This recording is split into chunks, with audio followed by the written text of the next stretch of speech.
Cet après-midi-là, le ciel d'Acheville était d'un bleu doux qui fait oublier la cruauté. On pourrait croire que le soleil et le champagne chasseraient l'obscurité. Mais la trahison n'a pas besoin de mauvais temps. Il lui faut juste une scène. Je m'appelle Miles Harrington, et le moment qui a mis fin à mon mariage n'est pas arrivé dans une avalanche de cris ni dans une confession larmoyante à minuit. Il est arrivé en grande pompe, enveloppé de lumière dorée et de toasts coûteux sur un toit rempli de gens qui pensaient nous connaître. Nous étions réunis pour Sierra, notre fille, notre fierté, l'encre que Delilah et moi avions gardée plus longtemps que nous ne nous étions tenus l'une l'autre. Le jour de sa remise de diplôme, un sommet. J'avais contribué à planifier chaque détail, les compositions florales et les couleurs de l'école, la playlist choisie, même les serviettes festonnées que Delilah avait insisté. Je ne m'attendais pas à de la gratitude, mais je ne m'attendais certainement pas à ce que la trahison soit servie avant le dessert. 50 invités étaient assis autour de longues tables, trinquant et riant, inconscients de la fissure qui se creusait dans le béton sous ma vie. J'étais assis au centre, souriant comme un homme qui croyait encore que le sol était solide. J'aurais dû le voir venir. Il y avait des signes. Le regard distant de Delilah, la façon dont son rire ne lui montait plus à la poitrine quand je parlais. Les regards subtils qu'elle échangeait avec Jasper Creed. J'ai mis ça sur le compte de la dérive de la quarantaine, le genre de courant que traverse chaque mariage. Mais certains courants ne vous ramènent pas au rivage. D'autres vous emportent et vous laissent sans voix. 딜라일러 세레버. Les bavardages s'éteignirent comme un rideau qui tombe. Elle leva sa flûte de champagne, élégante comme toujours dans sa robe crème, les cheveux coiffés avec cette aisance délibérée qui faisait prendre son sang-froid à la grâce. Un toast, dit-elle, et le tintement reprit tandis que les verres se levaient vers elle. Je levai les yeux de mon assiette, me demandant si elle allait embarrasser Sierra avec un long discours sentimental. Au lieu de cela, elle s'éclaircit la gorge, sourit et explosa. J'ai décidé de commencer une nouvelle vie sans toi, dit-elle. Comme ça, sans préambule. Les mots restèrent là, absurdes dans leur finalité nue. Au début, je crus avoir mal compris. Mais lorsque Jasper bougea légèrement à côté d'elle et que leurs doigts se frôlèrent, l'espace d'une seconde, mais suffisamment longtemps, je sus que non. 사일런스. Une fourchette heurta son assiette. Un rire nerveux s'échappa près du bar, mais s'éteignit rapidement. Tous les regards se tournèrent vers moi. Je ne clignai pas des yeux. Je ne bronchai pas. J'ai fait ce que 26 ans de mariage m'avaient appris à faire. Je restai calme. 1000 pensées traversèrent mon regard, mais une seule surgit. Tu t'es préparé à ça, Miles. Je me levai lentement, lissai ma veste et sortis l'enveloppe de mon manteau. Elle était lourde, légalement et symboliquement. Couleur crème, assortie aux serviettes qu'elle avait choisies, comme pour dire, moi aussi, j'ai planifié ce moment. Je la posai à côté de son assiette. Je ne la bousculai pas. Sans faire de scène, je la posai simplement comme un dernier coup discret dans un jeu truqué depuis longtemps. À plus tard, dis-je doucement. Elle parut confuse un instant. Bien sûr que si. Delilah avait toujours été du genre à contrôler le scénario. L'idée que j'ai tourné la page à son insu dut la stupéfier. Ses doigts se recroquevillèrent légèrement, comme tenter d'ouvrir l'enveloppe sur le champ. Mais je n'attendis pas la suite. Je me tournai vers Sierra. Ses yeux étaient écarquillés, confus, et bien trop jeunes pour assister à la fin d'une famille comme celle-ci. Je me penchai et l'embrassai sur le front, murmurant juste assez à son oreille pour la calmer. Je suis fier de toi, dis-je. Quoi qu'il arrive. Puis je sortis. Sans faire de bruit. Pas de porte claquée ni d'accusation criée, juste le pas traînant et silencieux d'un homme qui se réapproprie son histoire. Mes pas résonnèrent sur le toit, et je ne me retournai pas. Qu'il murmure. Qu'il me fixe. Delilah avait choisi son public. Elle voulait une performance. Ce à quoi elle ne s'attendait pas, c'est que j'ai mon propre final. La descente en ascenseur fut ma première inspiration depuis ce qui me sembla des mois. J'expirai lentement, le genre d'expiration qui survient quand on retient sa voix trop longtemps. Les murs d'acier me renvoyaient un homme que je reconnaissais à peine. Fatigué peut-être, mais pas vaincu. Plus maintenant. Je sortis dans le parking et laissai la lumière du soleil m'éclairer à nouveau. Et pour la première fois depuis des années, je n'eus pas l'impression de vivre l'histoire de quelqu'un d'autre. Je me glissai dans ma voiture, ajustai le rétroviseur et fixai mon reflet. Je ne souris pas. Je ne fronçai pas les sourcils. Je hochai simplement la tête. Parce que ce n'était pas du chagrin. Ce n'était même pas de la colère. C'était de la lucidité. 3 coups d'avance. C'est ainsi que j'ai vécu l'année dernière. Pendant que Delilah préparait son saut de l'ange public dans les bras de quelqu'un d'autre, je préparais le terrain pour quelque chose qu'elle n'avait pas vu venir. Ma confiance était devenue infime depuis un moment. Ces secrets n'étaient pas si secrets que ça. Ces soirées entre filles qui se terminaient à 2 heures du matin. La suppression minutieuse des messages, le parfum qui persistait trop longtemps sur des chemises inconnues. J'avais noté chaque détail, non pas par besoin de preuves pour mon orgueil, mais par besoin de levier pour l'avenir qu'elle pensait pouvoir voler. Et maintenant, d'un toast, elle m'avait donné tout ce dont j'avais besoin. J'ai démarré le moteur et je me suis éloigné du toit, loin des applaudissements qui avaient viré à la confusion. Je n'ai même pas regardé mon téléphone. Je savais qu'il s'illuminait. Des textos, des appels manqués, peut-être même une photo ou 2 d'invités médusés. Laissons-les faire leur drame. Le vrai spectacle avait déjà commencé. Elle pensait m'avoir pris au dépourvu. Mais ce qu'elle ne comprenait pas, ce que Jasper ne parvenait pas à saisir, c'est qu'on ne surprend pas un homme qui a déjà vécu la trahison et le silence. On ne secoue pas un homme qui a passé chaque nuit silencieuse à aiguiser la lame qu'il n'aura jamais à brandir. Cette enveloppe n'était que du papier. Mais pour elle, elle aurait fait l'effet d'un coup de tonnerre. Et moi, j'étais déjà parti. Delilah avait toujours été celle qui avait son calme. C'était sa signature. Elle savait porter une armure gracieuse, entrer dans une pièce et captiver l'attention avec juste ce qu'il fallait de raffinement et de retenue. Même à l'université, elle avait une présence qui faisait se tenir les gens plus droits autour d'elle. J'étais du genre discret, celui qui construisait les choses lentement, les idées, les routines, l'avenir. Elle était l'énergie. J'étais le fondement. Ça marchait, ou du moins ça en avait l'air, jusqu'à ce que je réalise que j'avais construit un foyer pour quelqu'un qui avait discrètement fait ses valises bien avant que je ne le remarque. Je l'ai rencontrée en 2e année. Elle était penchée sur une balustrade devant le bureau des étudiants, discutant d'une citation de Toni Morrison avec un étudiant en philosophie. Je suis resté là trop longtemps à l'écouter avant de finalement dire quelque chose qui la fasse rire. Ce n'était pas le coup de foudre, mais c'était presque. Je suis tombé vite, et profondément. Elle appréciait que je sois concentré. Elle disait que je lui apportais la paix. Elle avait grandi dans une famille bruyante et j'étais le calme dont elle avait besoin. Moi, en revanche, j'étais attiré par sa lumière, son ambition, sa facilité à convaincre les gens qu'ils avaient leur place. Même si elle-même ne savait pas où était sa place, j'ai créé mon agence immobilière l'année suivant l'obtention de mon diplôme. Il n'y avait que moi, un bureau d'occasion et beaucoup de démarchage téléphonique. Pendant ce temps, Delilah est restée à la maison avec Sierra après son arrivée. Elle disait vouloir être présente à chaque instant de l'enfance de notre fille. Je la croyais à l'époque. Je croyais tout ce qu'elle disait. Je pensais que nous étions partenaires. Pas seulement amoureusement, mais concrètement. Je ne l'aimais pas seulement, je la respectais. C'est la partie dont personne ne parle. À quel point ça fait mal quand quelqu'un qu'on respectait se révèle être un inconnu. Mais l'année dernière, les choses ont commencé à changer. Pas d'un coup. Delilah ne fonctionnait pas comme ça. C'était subtil. Des silences discrets là où il y avait autrefois des conversations nocturnes. Des week-ends spa qui surgissaient plus fréquemment. Une vague distance dans sa façon de me serrer dans ses bras, comme si elle quittait un rôle qu'elle n'avait pas encore quitté. Je me répétais que ce n'était qu'une phase. Les mariages qui durent ont des saisons. Peut-être avait-elle simplement besoin de temps. Je le lui ai accordé avec plaisir. J'ai reculé, je lui ai préparé du thé le soir, je lui ai programmé des massages pour son anniversaire. Je n'ai pas insisté. Je n'ai pas indisposé. J'ai attendu. Puis est arrivée la veste. Le blazer bleu sur mesure de Jasper Creed. Je l'ai reconnu au moment même où je l'ai vu drapé sur le dossier de la chaise dans notre buanderie. Jasper et moi, ça fait plus de 10 ans qu'on se connaît. On jouait au squash ensemble tous les 2 ou 3 mois, on se retrouvait pour boire un verre plusieurs fois par an. Lui et sa femme étaient venus à notre fête pour nos 20 ans. C'était un de ces amis dont on ne se sent jamais trop proche, mais qui hochait toujours la tête à chaque tournant. Un homme au sourire facile et à la langue bien pendue. Je ne lui ai jamais fait entièrement confiance, mais je n'aurais jamais imaginé qu'il finirait chez moi, caché derrière le parfum de Delilah. J'ai fixé ce blazer pendant 1 minute entière. Chaque partie de moi luttait contre l'envie de lui trouver des excuses. Peut-être l'avait-il déposé. Peut-être qu'elle l'avait emprunté. Peut-être que j'étais paranoïaque.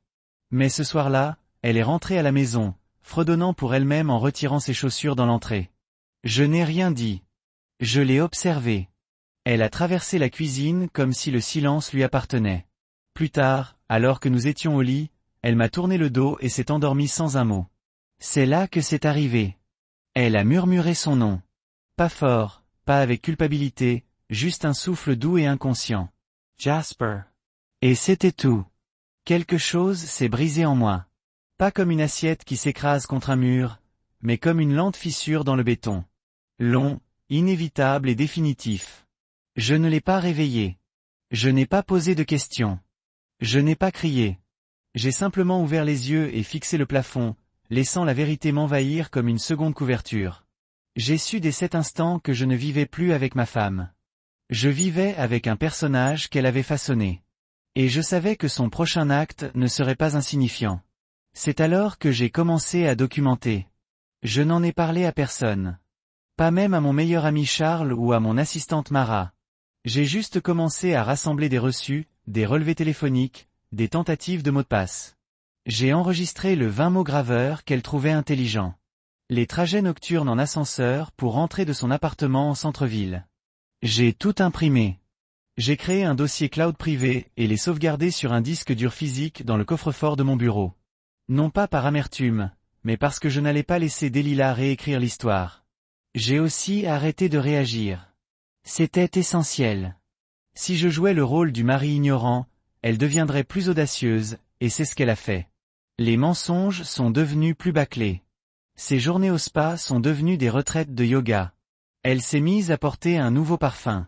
Je l'ai même observé une fois par la fenêtre de l'étage, répétant ce qui ressemblait à un discours devant le miroir. Elle répétait et, connaissant Delilah, elle prévoyait de donner sa première représentation de la manière la plus publique possible. J'ai souri en réalisant que c'était tellement elle. Tout dans sa vie devait être organisé, magnifiquement présenté. Sa trahison ne serait pas différente. Et je ne l'interromprais pas. Non, je lui offrirais la scène qu'elle désirait. Puis je saluerais à mon tour. J'ai donc commencé à construire ma partie de l'échiquier. Des hommes d'Artcle, le genre d'expert comptable capable de trouver une miette de pain dans un feu de forêt.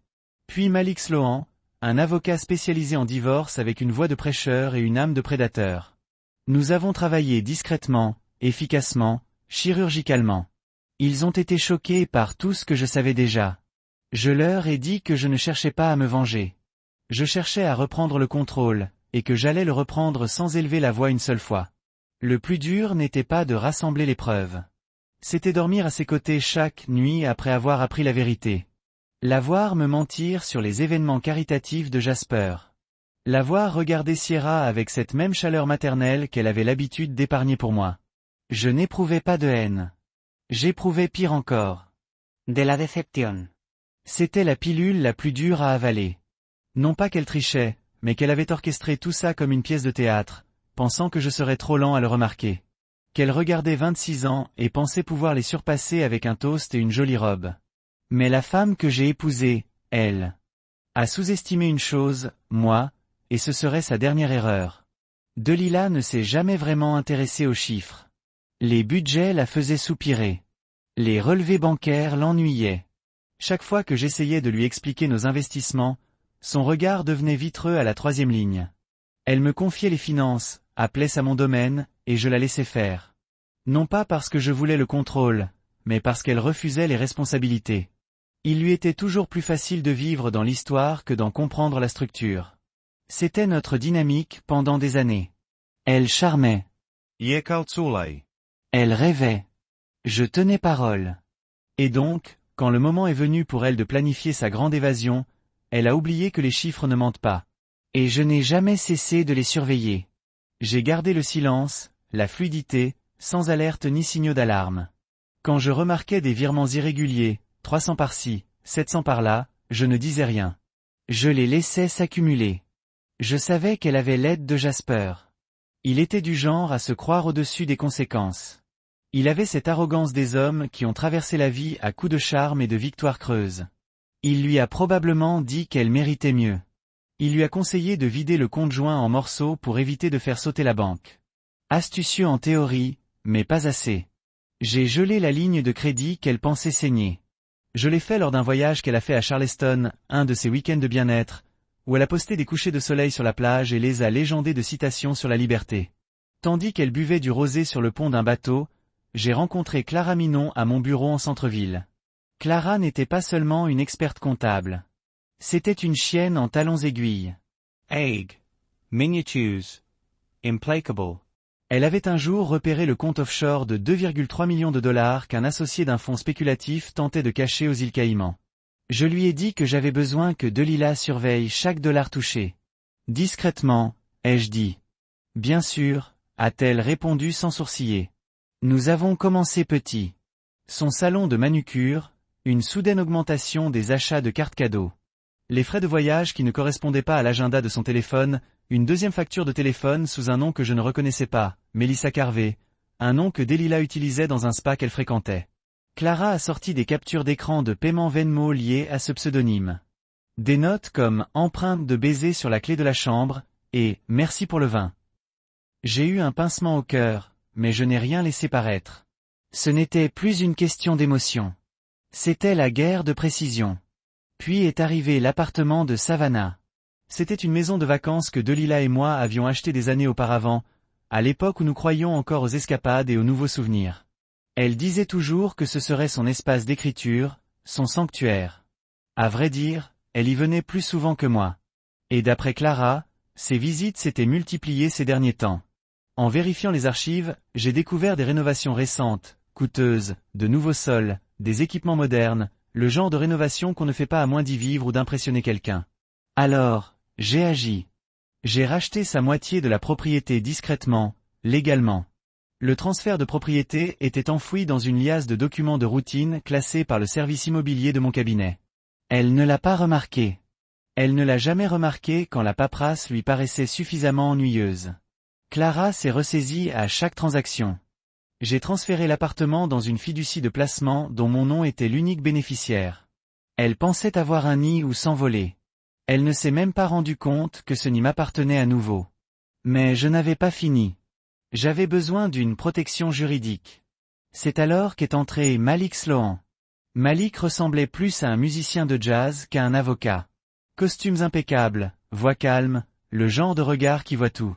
Mais il avait du mordant. Il avait bâti sa réputation sur des divorces impossibles à remporter. Quand je lui ai remis le dossier que Clara et moi avions constitué, il n'a pas posé de questions. Il a simplement hoché la tête. « Tu veux te venger ?» Il m'a demandé une fois. « Non, ai-je dit.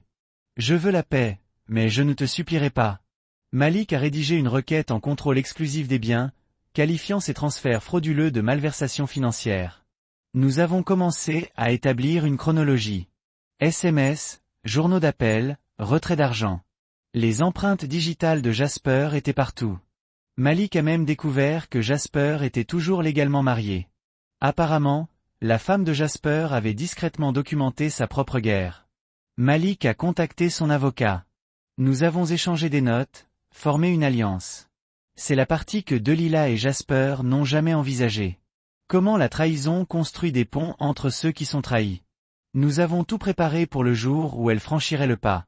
Je savais que ce serait public. Delilah avait besoin d'une audience. Elle avait besoin d'un moment, alors je l'ai laissé faire. Pendant qu'elle préparait sa grande déclaration, j'ai signé une lettre d'application du contrat postnuptial et déposé une demande de dissolution de mariage pour infidélité. Elle comprenait une déclaration sous serment signée, notariée et horodatée détaillant tout ce que nous avions découvert. Et je lui ai écrit un mot, quelques lignes de ma propre écriture, quelque chose de discret, de définitif. Un spectacle mérite un rappel. Considère ceci comme le tien. Je l'ai plié soigneusement et glissé dans l'enveloppe avec le reste des documents. Clara et Malik ont revu chaque mot. Nous avons répété la séquence comme une scène, parce que c'était bien de cela qu'il s'agissait, n'est-ce pas? Une scène qu'elle pensait avoir écrite. Mais le scénario avait changé. Plus le jour de la remise des diplômes approchait, plus je me suis calmé. C'est comme ça que j'ai su que j'étais prêt. J'ai arrêté de la surveiller. J'ai arrêté de surveiller les signes. Je l'ai simplement laissé s'enfoncer davantage dans son illusion.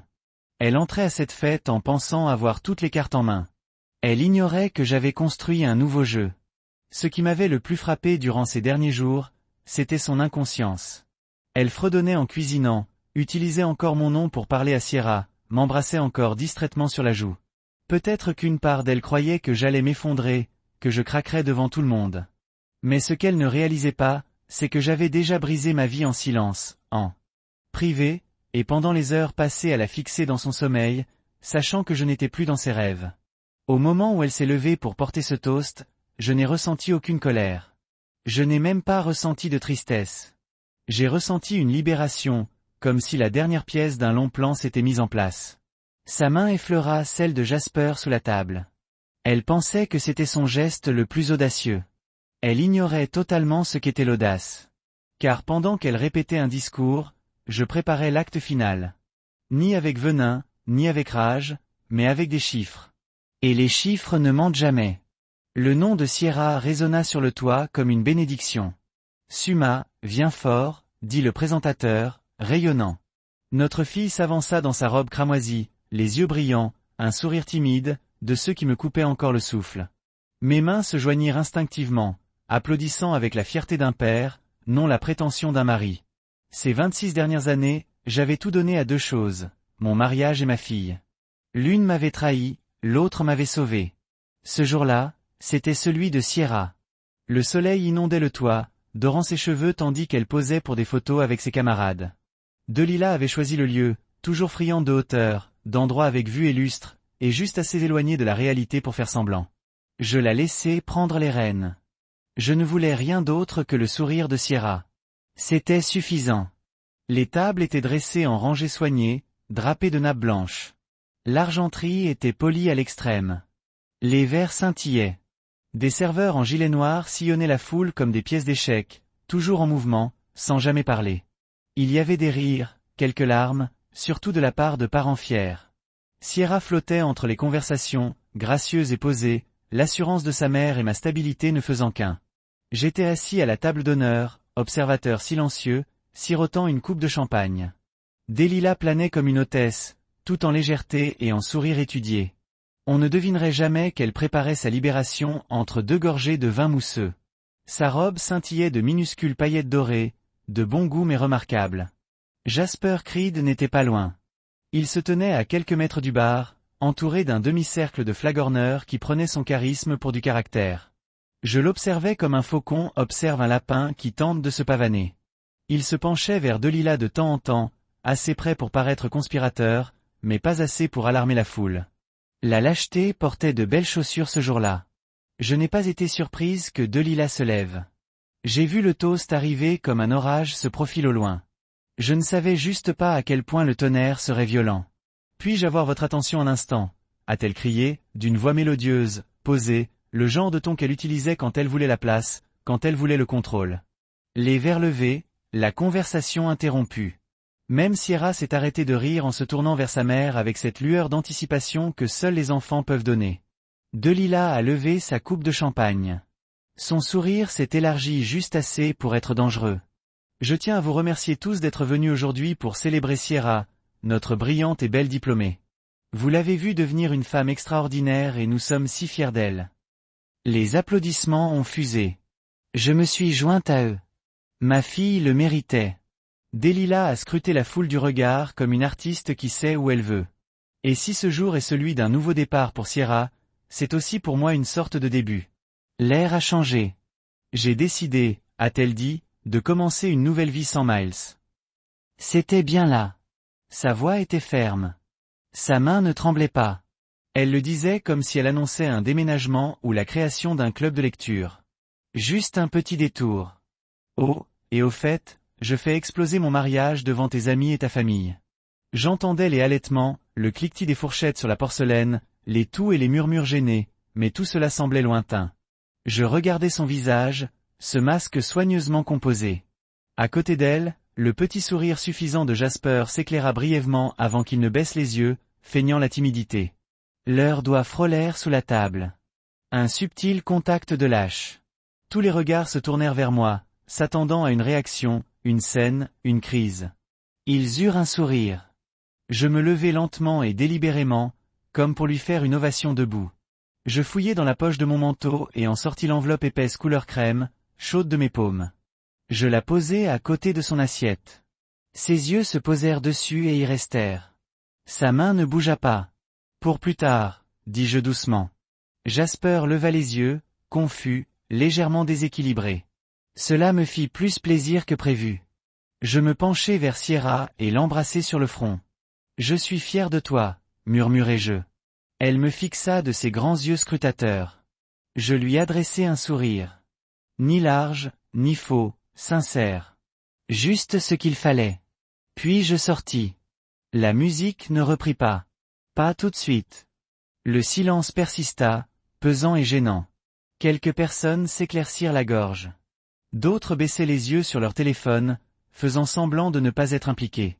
Le toast avait atterri comme une grenade, mais les éclats d'obus ne m'avaient pas touché, car j'avais déjà quitté le champ de bataille. En descendant les escaliers, j'entendis quelqu'un dire « Est-ce qu'elle vient vraiment d'eux ?» et une autre personne les faire taire. Laissez-les parler. Laissez l'histoire se répandre.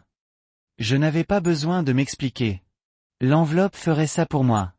Je rejoignis ma voiture dans le garage souterrain et pris une inspiration. Pas un soupir de douleur, une délivrance. Je restai assis un moment, les mains sur le volant, les yeux fermés. Dans le silence, j'entendais encore le tintement des verres, sa voix. Une nouvelle vie sans Miles. Elle le disait comme une victoire. Mais je l'avais déjà volée. Elle ne le savait pas encore, mais c'était son apogée. Cet instant, ce toast, cette lueur de puissance. Tout ce qui suivrait ne serait que descente. À l'étage, ils étaient encore sous le choc. Je n'avais pas besoin de le voir pour le savoir. Jasper s'agitait, mal à l'aise, sur son siège.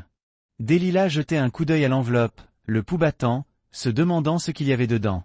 Sierra essayait de se retenir.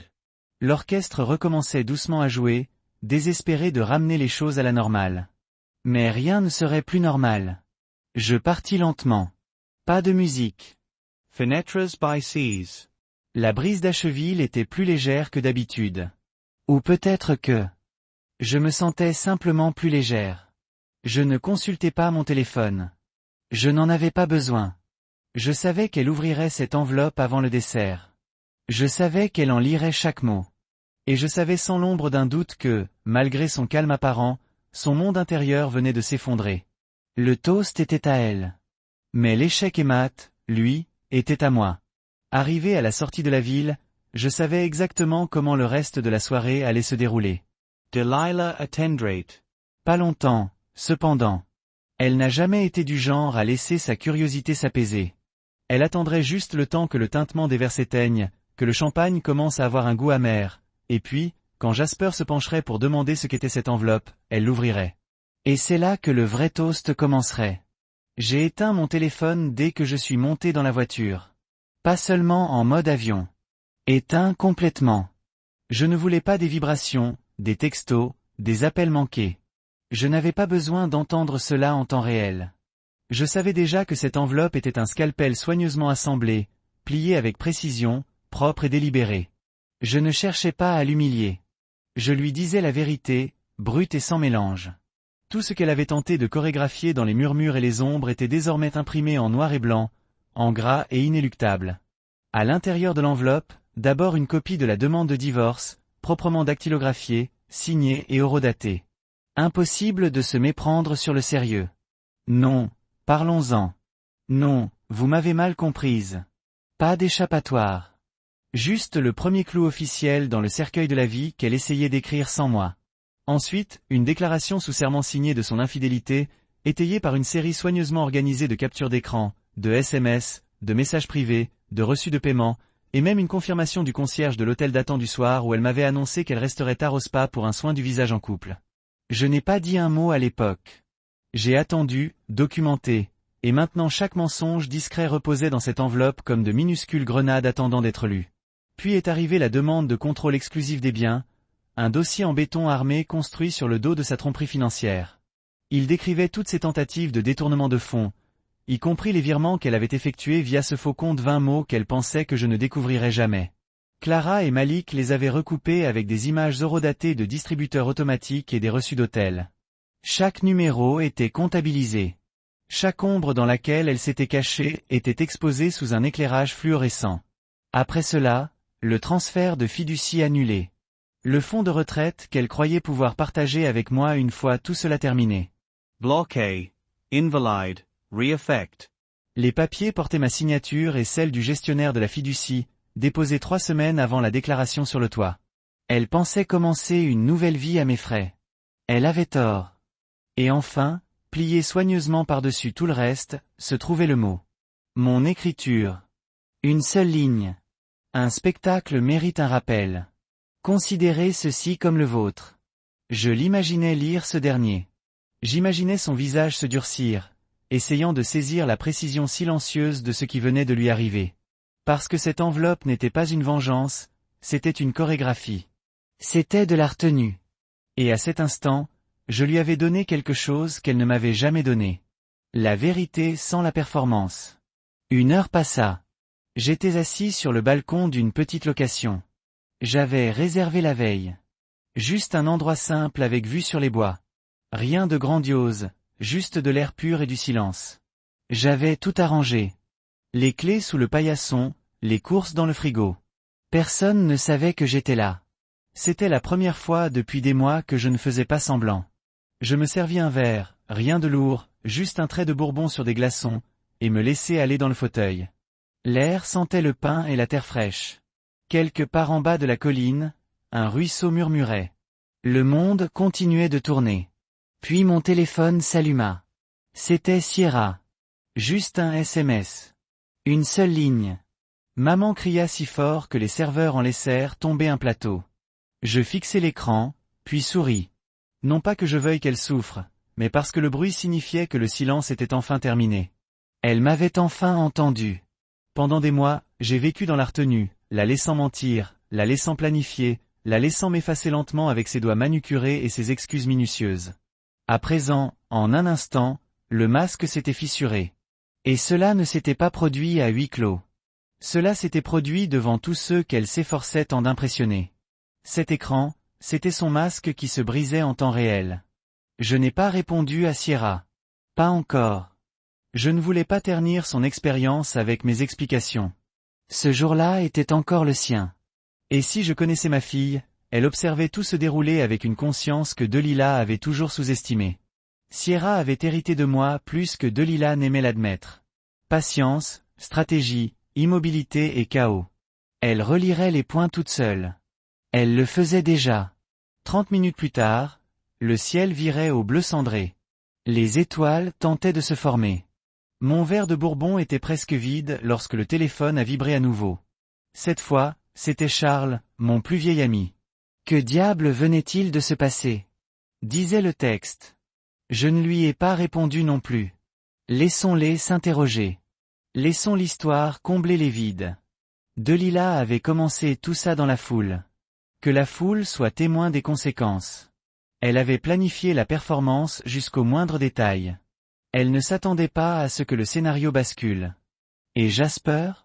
Je l'imaginais assis, raide, sur son siège, essayant probablement de murmurer des paroles rassurantes et futiles pendant que Delilah fouillait dans les documents. Il n'avait jamais supporté l'inconfort. Je parie qu'il n'a même pas pu la regarder une fois la capture d'écran apparue. Je parie qu'il a commencé à sentir la chaleur lui monter le long du dos lorsqu'elle est arrivée à la partie sur le fonds de retraite. Je parie qu'il a compris pour la première fois qu'elle ne laissait pas un homme brisé. Elle laissait un homme déjà parti. Delilah serait furieuse à ce point. Je savais qu'elle se lèverait probablement, refermerait l'enveloppe, accuserait quelqu'un de trahison.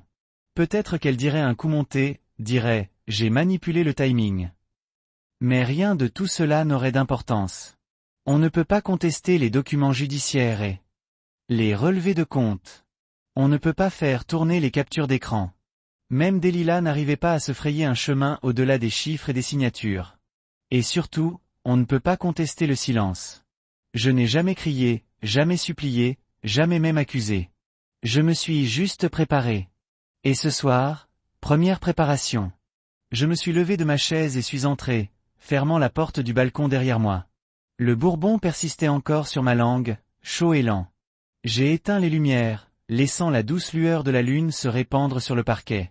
Quelque part derrière moi, mon téléphone a vibré de nouveau. Je ne l'ai pas vérifié. Il y aurait d'autres textos, d'autres questions, peut-être même un email de Delilah une fois qu'elle se serait calmée ou aurait essayé, mais je n'avais plus besoin d'entendre sa version. Cette enveloppe était mon dernier mot. Propre, nette, discrète.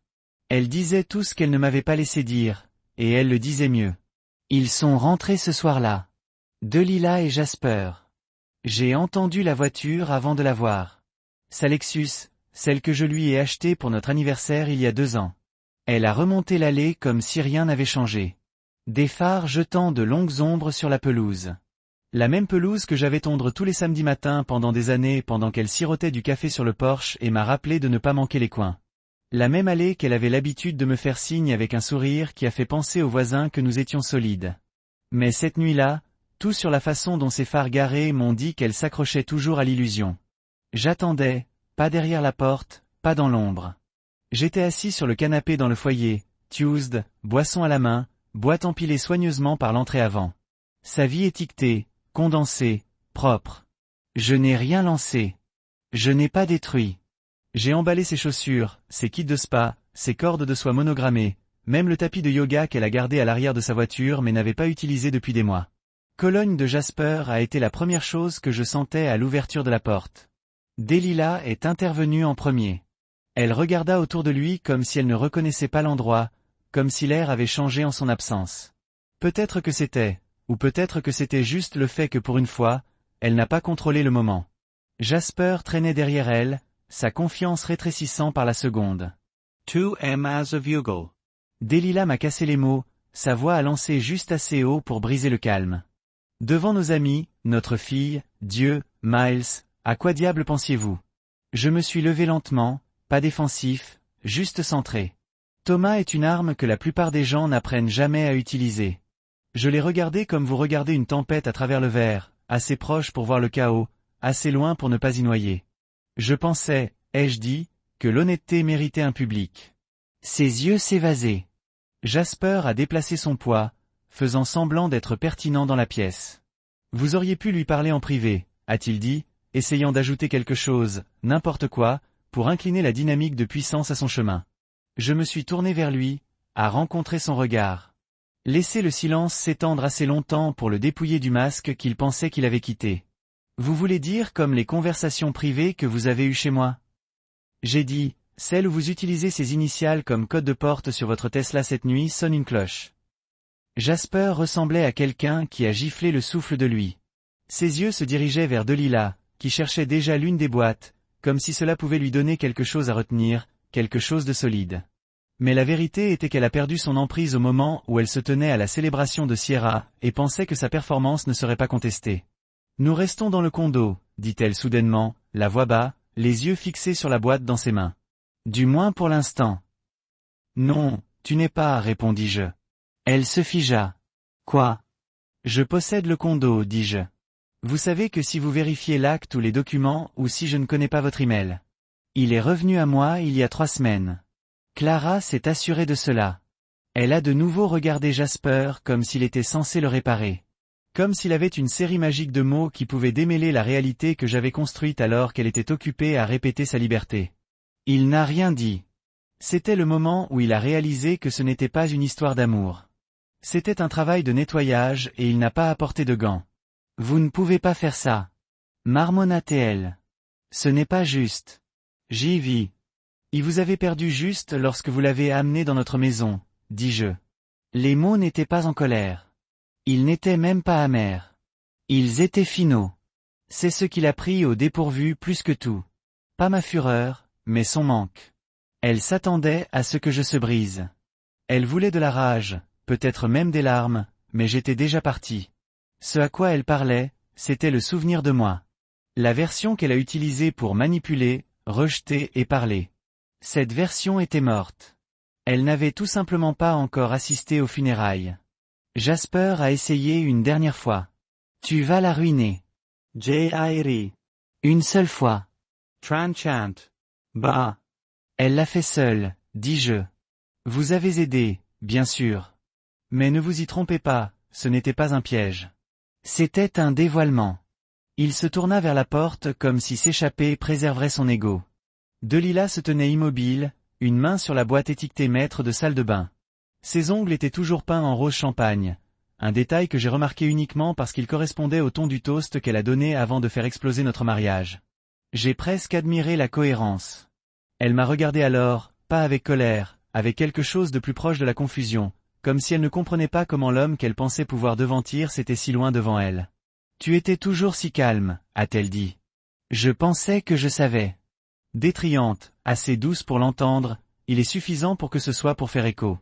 Suit un effondrement, qui ne faisait que commencer. Le nôtre est que rien ne reste privé longtemps.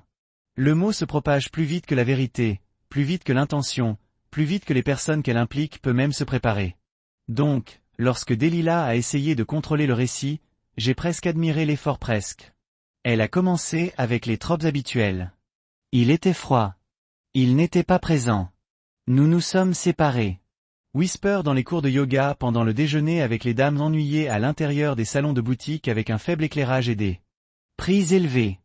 Je pouvais l'imaginer s'arrêter de façon spectaculaire sur son mimosa, brossant le peluche invisible de son chemisier tout en soupirant. Cela a juste cessé de se sentir comme de l'amour. L'ironie. Elle se décrivait, pas moi. Pendant un moment, je l'ai laissé jouer. Je n'ai pas répondu. Je n'ai pas posté. Je n'ai pas repoussé. Ce silence n'était pas une faiblesse. C'était de la patience. Patience stratégique et délibérée. Parce que je savais quelque chose qu'elle n'avait pas. Les gens parlent, surtout quand ils ont regardé tranquillement depuis la ligne de touche, surtout quand ils réalisent que la version de vous en laquelle ils croyaient n'était qu'un bon éclairage et une personnalité empruntée. Le premier vrai changement est venu quand la femme de Jasper, qui sera bientôt ex-femme, a parlé au Herald Tribune. Pas seulement parlé, a fait une déclaration complète. Son nom était Valerie Creed. Et contrairement à Delilah, elle n'a pas porté sa rage, ses perles et sa soie. L.A. L'article est tombé un lundi matin comme une brique à travers des vitraux. Le titre était apprivoisé. Derrière le sourire, un regard plus approfondi sur la double vie de Jasper Creed. Mais le contenu explosif. Valérie ne se retira pas. Elle a expliqué comment Jasper était devenu distant, secret. Comment il a commencé à retirer de l'argent de leur compte conjoint et à rester tard. Mais le botteur, elle a révélé des textes que Delilah lui avait envoyés. Textes où ils ont plaisanté sur les conjoints désemparés. Où Delilah a qualifié notre mariage de convention d'entreprise devenu périmé. Ma ligne préférée, Miles ne fera rien. Il est trop poli pour provoquer des vagues. Celui-là m'a fait rire. L'article comprenait une photo granuleuse d'eux ensemble, Delilah et Jasper, à l'extérieur d'un hôtel du centre-ville, ignorant clairement la caméra. Ce n'était pas scandaleux. Ils ne s'embrassaient pas, mais ils ne se cachaient pas non plus. Et lorsque vous êtes le président d'un conseil caritatif local et le visage d'une campagne de bien-être communautaire, cette photo a plus de poids que n'importe quel affidavit. Le récit de Delilah a commencé à s'effondrer lentement au début, puis comme un plâtre qui décolle des murs humides. Cela a commencé avec le silence. Son téléphone a cessé de sonner aussi souvent. Ses emails de la fondation qu'elle ont présidée sont restés sans réponse. Le comité de gala qu'elle a jugé une fois avec une douce manipulation a soudainement tenu une réunion sans elle. Et puis le signe le plus révélateur, Sierra a cessé de répondre à ses appels. Cette partie l'a frappé plus fort que ce à quoi je m'attendais. Elle a tout essayé. Textes, messages vocaux, messages de culpabilité envoyés par des amis communs. Mais Sierra, elle a tenu ferme. Je ne lui ai jamais demandé de choisir. Je n'ai même jamais mentionné les retombées. Elle a simplement regardé, observé. Compris. J'ai besoin de parler, a-t-elle dit. Je ne le fais pas, j'ai répondu. Elle a enlevé les lunettes. Ses yeux étaient fatigués. Pas gonflés, pas pleurés, juste épuisés, comme quelqu'un qui s'était finalement réalisé la pièce était terminée, mais était resté sur scène en espérant un rappel. Les gens tournent contre moi, a-t-elle déclaré. Nos amis? Nos amis. Je coupe. Vous voulez dire ceux qui hochèrent la tête pendant que vos doigts brossaient Jasper sous la table? Ceux qui me sourirent avec pitié dans les yeux, faisant semblant de ne pas savoir? Tu peux les garder. Elle ouvrit la bouche, la ferma, puis tranquillement. Tu as toujours su, n'est-ce pas? J'ai hoché la tête. J'ai toujours su. Cela a mis fin à la conversation. Je suis retourné à l'intérieur. Elle s'est tenue là dans le hall pendant un certain temps. Je n'ai pas regardé en arrière. Je n'ai pas besoin de.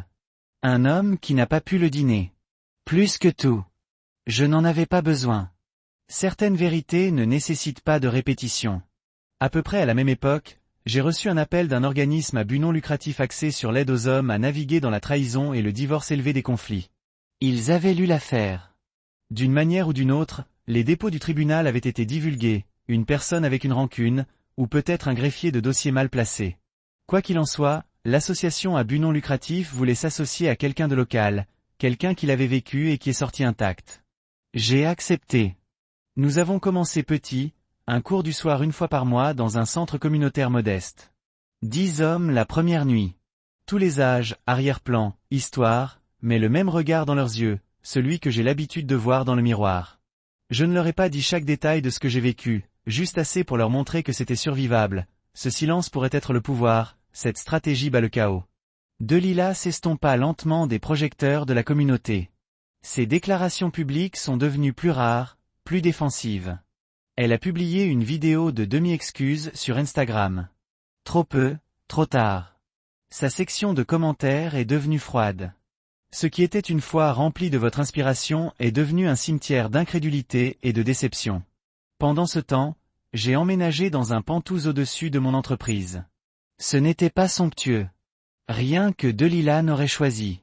Des lignes propres, des fenêtres du sol au plafond, une vue calme de la ville dans laquelle je me suis reconstruit. J'ai mieux dormi là-bas. À travailler plus tard, c'est réveillé avec clarté. Je n'étais pas content. Pas exactement. Mais j'étais en paix. Et dans ce nouveau chapitre de ma vie, c'était suffisant. Parce que pendant qu'elle essayait de retourner le monde contre moi, je suis resté immobile. Et dans cette immobilité, ils ont vu la vérité pour eux-mêmes. Il y a quelque chose de étrangement silencieux dans les salles d'audience. Même lorsque les gens parlent, l'air a l'impression de retenir son souffle. Les murs sont beiges. L'éclairage impitoyable. La chaise est juste assez mal à l'aise pour vous rappeler que rien de la justice n'est censé être facile. J'étais assis dans de nombreuses pièces comme celle-ci dans ma ligne de travail. Dispuement contractuel, appel de zonage, arbitrage commercial occasionnel. Mais assis en face de Delilah avec des avocats et des preuves entre nous au lieu des alliances et des rêves partagés, il y avait autre chose. Elle est entrée tard, vêtue d'un costume de pantalon gris doux, de maquillage fait à la perfection, des cheveux tirés comme elle voulait dire des affaires. Mais je l'ai vue juste derrière le brillant et la posture lisse, un scintillement de panique. Ce n'était pas la scène qu'elle préférait. Il n'y avait pas d'invité adorant, pas de toast, pas d'éclairage flatteur, juste des documents judiciaires, des transcriptions et le bas bruissement des avocats renversant des pages comme la mort par mille. Coopers.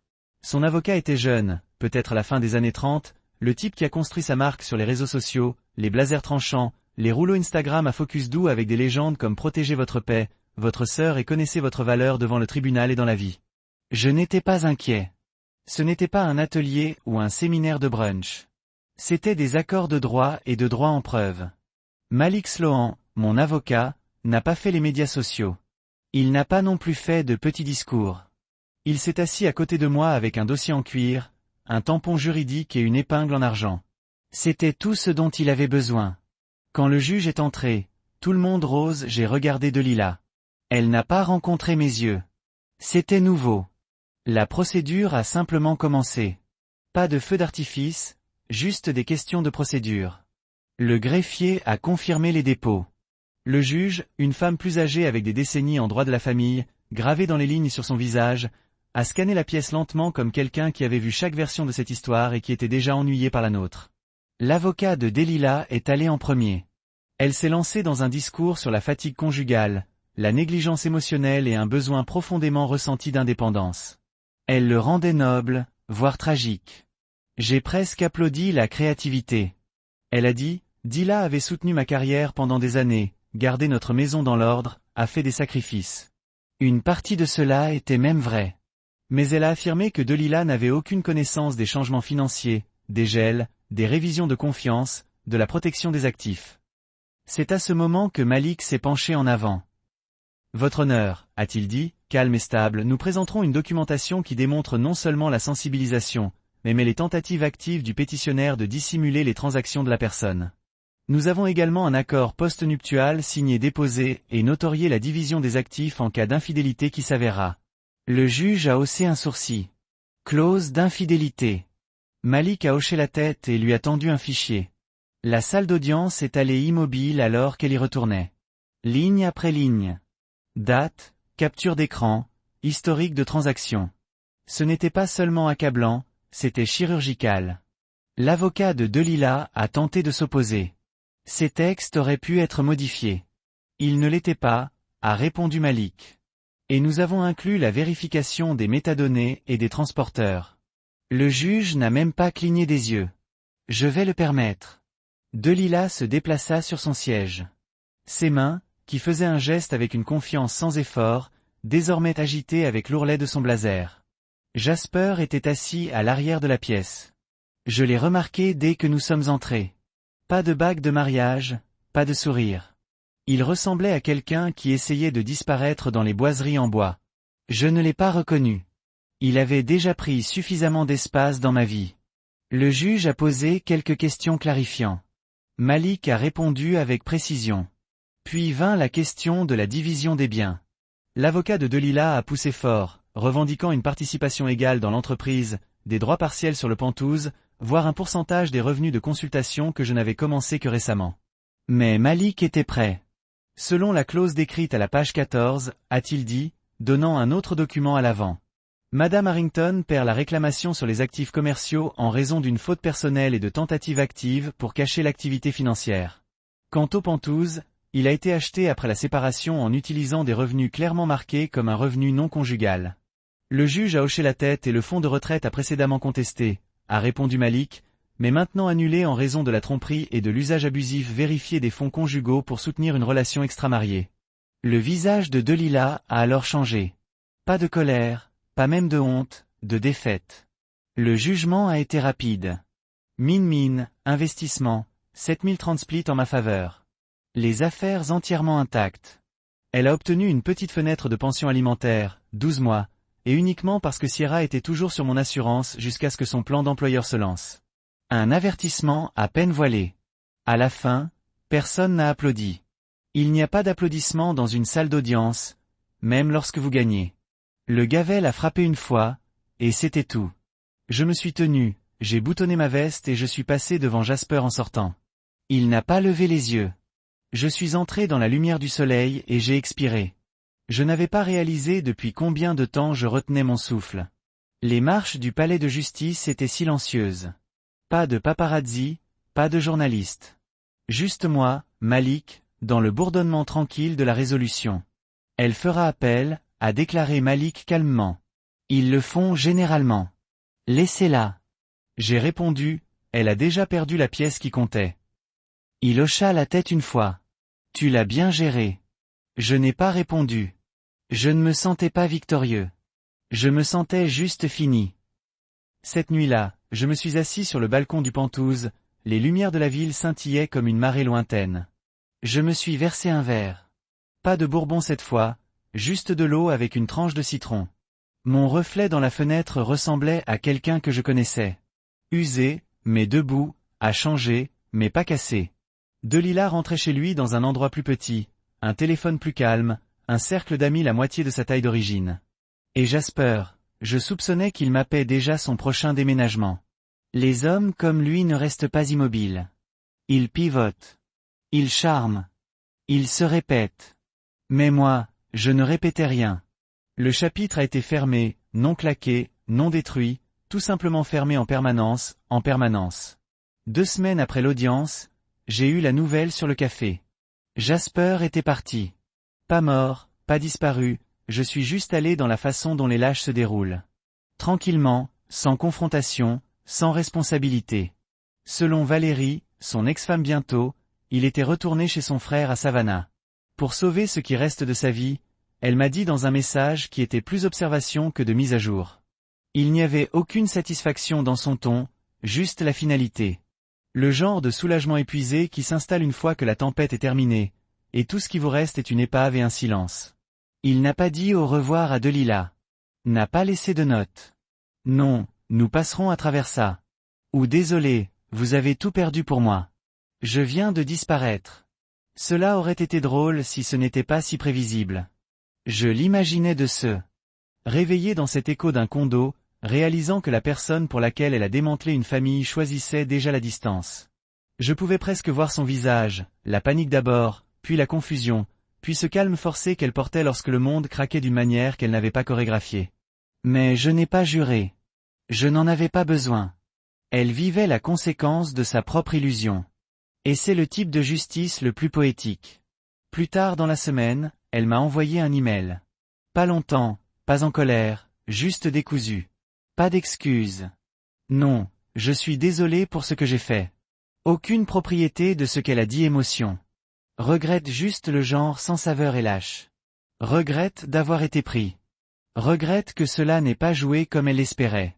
Regrette que le rideau soit tombé avant qu'elle ne puisse sortir avec dignité. Elle a écrit des choses comme « Je n'avais pas l'intention de te faire du mal comme ça. Je pensais que je méritais une vie différente. Je voulais juste ressentir quelque chose à nouveau. » Je l'ai lu une fois, puis j'ai fermé mon ordinateur portable. Il n'y avait rien dans ces mots qui avait déjà eu une réponse. Earn, who would make room in the narrative for her redemption. That man was gone. Instead of responding, I called Sierra. She picked up on the second ring, her voice light. I could hear street noise behind her. Traffic, maybe the sound of someone laughing. She was walking somewhere. Hey, Dad. Hey, sweetheart. Just wanted to check in. You caught me on my way to lunch. You have 3 minutes. I laughed. I'll be quick. How's work? She launched into a rundown of son dernier projet, un urbain plan de réaménagement pour un quartier en difficulté à Atlanta. Il était ambitieux et profondément enraciné dans la communauté, le genre de travail qui me faisait croire en quelque chose au-delà des marges bénéficiaires. Sa voix s'est éclairée alors qu'elle parlait, la confiance en traversant chaque phrase comme l'acier sous la soie. Et puis de nulle part, elle l'a dit. Maman a rappelé. Je n'ai pas interrompu, j'ai juste écouté. Je l'ai laissé aller à la messagerie vocale. Sierra a continué. Elle a dit qu'elle me manque, qu'elle se sent seule. La croyez-vous? J'ai demandé. Une pause. Ensuite, je pense qu'elle manque la version de moi qui ne l'interrogeait pas. Je laisse cela reposer un instant. Ma fille avait grandi tellement au cours des derniers mois. Elle ne survivait pas à cela. Elle évoluait à travers elle. Je suis fier de toi, dis-je, pour l'avoir clairement vue. J'ai appris des meilleurs, a-t-elle répondu, et je pouvais entendre le sourire dans sa voix. Après avoir raccroché, je me suis assis dans mon bureau près de la fenêtre. La ville s'est déplacée tranquillement en dessous de moi.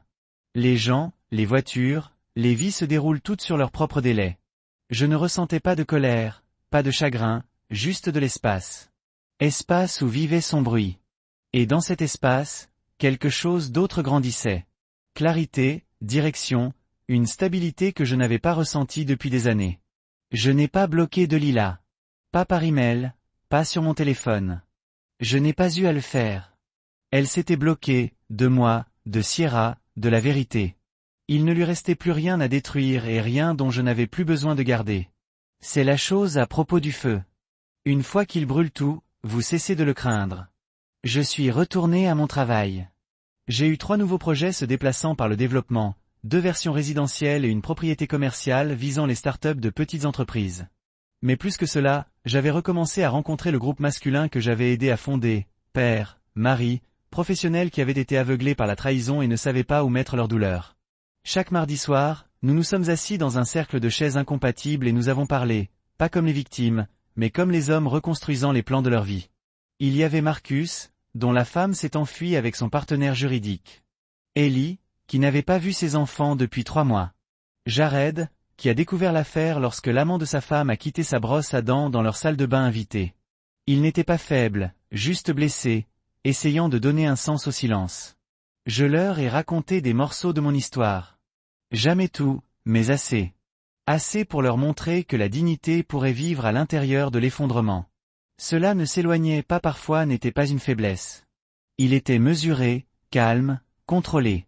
Delilah est devenue une note de bas de page, pas une cicatrice, pas une ombre, juste une leçon que je n'avais plus à continuer de réapprendre.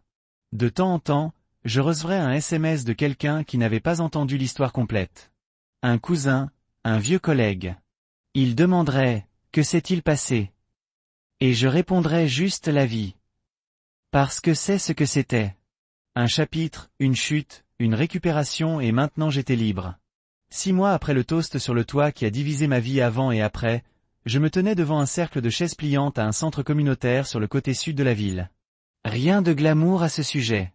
Les murs gris, les sols éraflés, le café qui avait le goût de caoutchouc brûlé, mais c'était plus honnête que tout ce que je me tenais devant les 2 dernières décennies. Pas de costume, pas de prétention, juste des hommes. Hommes usés. Des hommes avec des anneaux et des tiroirs et un silence sur leur téléphone. Les hommes essayant de retrouver leurs pieds. Nous nous sommes rencontrés 1 fois par mois. Pas la thérapie. Pas officiellement, juste un espace, un conteneur pour les histoires que la plupart des gens ne voulaient pas entendre parce qu'ils ne savaient pas quoi en faire. Les maris trahis n'ont fait la une des journaux à moins qu'ils ne se soient cassés. Et la plupart d'entre nous ne se sont pas cassés. Nous nous sommes simplement déroulés tranquillement, lentement, tout en tenant des portes ouvertes et en payant des hypothèques et en hochant la tête à travers des dîners avec des gens qui pensaient savoir ce que le mariage signifiait. J'avais commencé le programme avec un gars du nom de Théo, un père de 4 enfants qui avait perdu la garde de ses enfants lorsque son ex a menti sur une ordonnance d'interdiction. Il ne voulait pas se venger. Il voulait de la dignité. Et c'est ce que nous construit. Un espace où vous pourriez dire, elle me manque et je la déteste. Et ne pas être jugé pour la contradiction. Où vous pourriez admettre que vous êtes resté trop longtemps. À donner trop. Ignorer les signes parce que l'espoir a une façon de ressembler à une logique lorsque vous êtes amoureux. Ce soir, les chaises étaient pleines. 11 hommes, certains le savaient, la plupart des habitués. Nous n'avons pas toujours parlé en rond. Parfois, c'était juste une histoire, une confession. Ce soir, cette confession était la mienne. J'avais l'habitude de penser que l'amour concernait le sacrifice, dis-je. Se présenter quoi qu'il arrive. À avaler votre fierté parce que le mariage était plus grand que l'ego. Les têtes hochèrent la tête. Je suis resté bas. Personne n'a interrompu. Et puis un jour, devant 50 personnes lors de la célébration de la remise des diplômes de ma fille, ma femme a grillé à sa liberté et a annoncé qu'elle me quittait pour un homme que j'ai appelé une fois un ami. Quelqu'un laissait échapper une lenteur. Pas surprise. Reconnaissance. Je n'ai pas crié, je n'ai pas maudit. Je lui ai remis une enveloppe avec des dépôts de divorce, une documentation et une note. Puis j'ai embrassé ma fille le front, et je suis parti. Je laisse le silence s'étirer. J'avais l'habitude de penser que s'éloigner signifiait que vous perdiez. Que la personne plus forte a gagné. Mais maintenant, je comprends quelque chose que je n'ai pas à l'époque. Le silence peut être une stratégie. La clarté n'a pas toujours besoin d'un public. Après la session, un jeune gars du nom de Marcus, à peine 30 ans, est toujours choqué d'être laissé avec un enfant de 2 ans et une hypothèque, est venu vers moi. « Merci de l'avoir dit comme ça », a-t-il déclaré. Tout le monde agit comme des hommes devraient pardonner ou exploser. Personne ne parle de la survivre. J'ai hoché la tête, applaudi une main sur son épaule. La survie est une victoire, ai-je dit. Et construisant quelque chose après. C'est le vrai flexion. Plus tard ce week-end, la Sierra est venue visiter. Occupe. Plus, dis-je, la laissant entrer.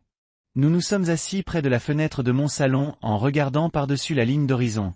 Elle a toujours aimé cette vue. J'ai dit que la ville avait l'impression d'avoir des secrets. Nous n'avons pas parlé de Delilah pendant un certain temps. Dites. Vous étiez passif, que vous ne vous battez pas assez fort. Et maintenant je vois que vous combattiez une guerre différente, qui n'avait pas besoin de crier. Cela signifiait plus que je n'avais des mots. Avant son départ, elle se dirigea vers la bibliothèque dans mon bureau et pointa une petite boîte en bois. « Qu'est-ce que c'est ?» J'ai souri. « Ouvrez-le. » Elle l'a fait. À l'intérieur, soigneusement pliée et conservée, se trouvait l'enveloppe, celle que j'ai donnée à sa mère. Celui qui portait le poids de mon silence dans la netteté de ma stratégie. Celui qui a craqué le masque que Delilah portait pendant des années. Sierra a lu le haut de la note manuscrite et m'a regardé. « Vous avez gardé cela. » J'ai hoché la tête. Pas comme un trophée. Pour rappeler ce que ces fins ne viennent pas toujours avec la fermeture. Parfois, ils viennent avec une clarté. Elle l'a remis doucement à l'intérieur comme s'il était plus fragile qu'il n'y paraît. Cette nuit-là après son départ, je me suis tenu depuis longtemps devant le miroir. Ne pas admirer, ne pas pleurer, juste pour voir, vraiment voir l'homme qui est sorti de l'autre côté d'une vie qu'il pensait autrefois permanent. Je n'étais pas la même chose. Mon sourire n'est pas venu aussi facilement. Mes yeux étaient plus nets. Ma posture moins désireuse de me pencher, mais je n'ai pas été brisé. J'ai été reconstruit.